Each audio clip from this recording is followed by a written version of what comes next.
Hello and welcome to White Glove Reviews.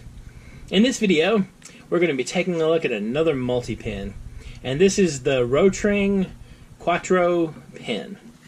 And this is a multi-pen, and it's made by, well, as you probably guessed, rOtring. And if I'm saying that wrong, let me know in the comments. I could very easily be, based upon how I have said other things in the past. Let's see if I can open this thing up without destroying the package utterly. Oh, that wasn't too terrible. And so, ooh, it unfolds and, okay, cool. Alright, so I learned from the past that this is an ad and it says, like, watch out. Is this instructions? Ooh. It is instructions. Let's see. So, it's the instructions in Japanese from a German company. None of which helps me a lot. Alright.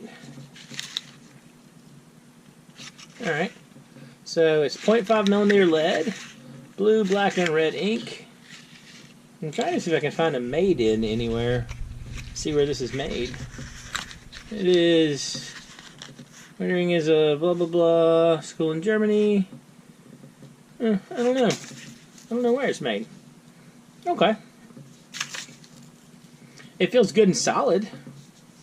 So, this is one of the gravity selected ones where you line up what you want right there and push down and you get it.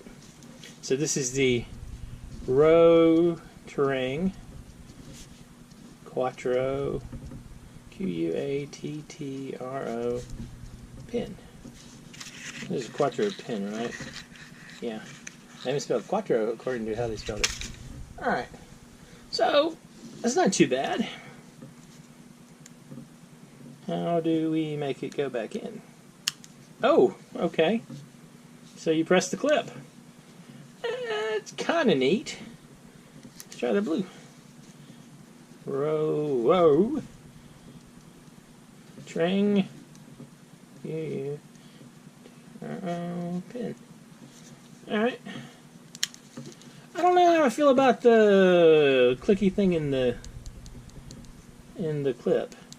I guess one thing is if you clip it into your pocket, you shouldn't accidentally have the pin out, because I would imagine it would pop it back out. So, rOtring,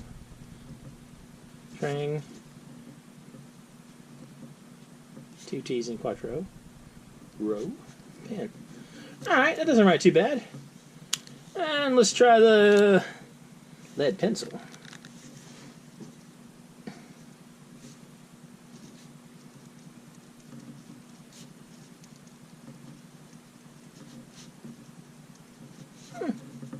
Not bad. Feels pretty good and solid. The only thing I don't like is so many of the multi-pens, this little end piece feels like flimsy and like loose. You can hear it shaking. And there's probably an eraser under there. Yeah, we have an eraser under there. I don't know, I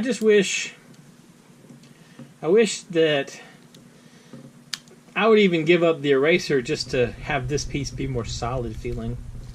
Alright, so let's see what we got in the way of refills. Okay.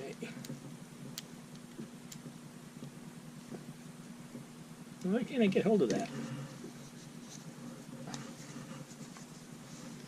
Sometimes gloves are a little tough. Alright. So, maybe I gotta deploy it first. Oh, that's not what I want. I guess it would make it easier. I'll pull out the blue one. Okay. So, it looks like a pretty standard D1 refill. Let me grab a D1 refill and compare.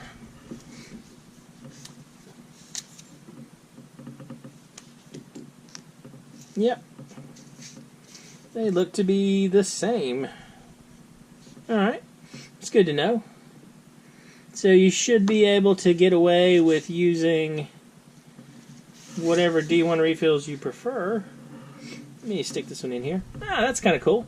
They color-coded them for you. I guess they color-coded them for you. So let's see. So I now have a red one on the blue. So let's try this out and make sure it works. So we got a blue one.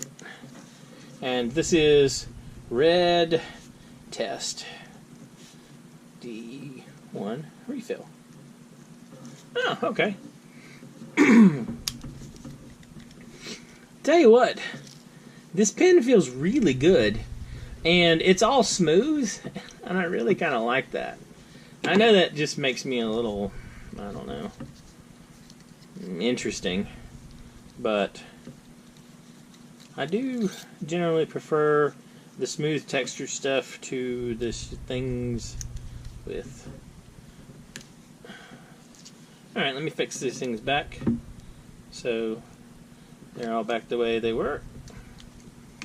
And we'll replace this one. I also want to check and see if the other ones are color coded, because I'm curious.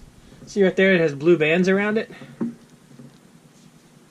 See if the let's see if the black one has black bands, and the blue and the red one has red bands. That's really cool. That's actually a nice touch that I haven't noticed on any other multi-pens. I like that. You don't really need any kind of indicator for the pencil. This is really a nice, good feeling multi-pen. It's not too big either. It's not, like this pen right here is the B3 Skillcraft, the Skillcraft B3 Aviator. And this one is very thin as multi-pens go. And it's a 3 versus a 4. But I mean, this one isn't that much thicker. This is really a nice kind of snug design. I really like this one. My only complaint, I mean, like I like it enough that I think I like the clip the way it is where it releases the thing. My only complaint is this tip right here, this end, where it feels not as solid as, I mean, I think it's just a common problem with multi-pens, really. So many of them have this sort of weak eraser, this weak clicky top thing. Anyway, let me know what you think. This is a really pretty cool pen, and it's metal and solid and feels solid. Takes D1 refills, so you can use anything you want in it pretty much. I mean, there's tons and tons of D1 refills. You can use I would imagine Fisher Space Pens have the D1 refill. Well, you have their universal refill that breaks down to be a D1. So you have a lot of options. You could, I'm trying to remember, I don't think Fisher has a red refill for the D1s. Maybe they do now. I don't know. Anyway, let me know what you think in the comments. I like this pen, by the way. And if you've enjoyed this video, I'll include a link to this in the description. If you've enjoyed this video, please like and subscribe. And I hope you all have an excellent day.